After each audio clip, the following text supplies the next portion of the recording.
ನನ್ನ ಗುರು ವೃಂದವೇ ಹಾಗೂ ನನ್ನ ಪ್ರೀತಿಯ ಅಣ್ಣ ಅಕ್ಕಂದಿರಿಯೇ, ಇಂದು ನಾವು ಭಾರತ ದೇಶದ ತುಂಬೆಲ್ಲ ಕೇಸರಿ ಬಿಳಿ ಹಸಿರು ಬಣ್ಣಗಳು ತ್ರಿವರ್ಣ ಧ್ವಜವನ್ನು ಹಾರಿಸಿ ಭಾರತದ ರಾಷ್ಟ್ರಗೀತೆ ಹಾಡಿ ಸ್ವಾತಂತ್ರ್ಯ ಹೋರಾಟಗಾರರ ತ್ಯಾಗ ಬಲಿದಾನವನ್ನು ಸ್ಮರಿಸಿ ಅವರ ಆದರ್ಶಗಳನ್ನು ಅಳವಡಿಸಿಕೊಂಡು ದೇಶ ಪ್ರೇಮ ಮೆರೆಯುವ ದಿನ ಅಂದರೆ ನಮ್ಮೆಲ್ಲರ ಸಡಗರ ಸಂಭ್ರಮ ಹಬ್ಬ, ಅದುವೇ ಸ್ವಾತಂತ್ರ್ಯ ದಿನಾಚರಣೆ. ಪ್ರತಿ ವರ್ಷ ದೆಹಲಿಯ ಕೆಂಪು ಕೋಟೆಯಲ್ಲಿ ನಮ್ಮ ದೇಶದ ಪ್ರಧಾನಮಂತ್ರಿಗಳು ಧ್ವಜಾರೋಹಣ ನೆರವೇರಿಸುತ್ತಾರೆ.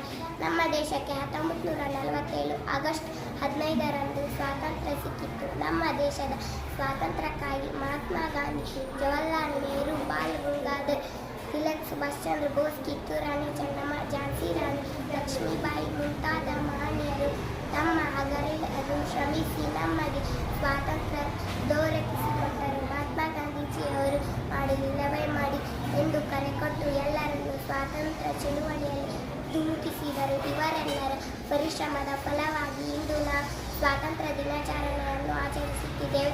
ಜೈ ಹಿಂದ್, ಜೈ ಕರ್ನಾಟಕ.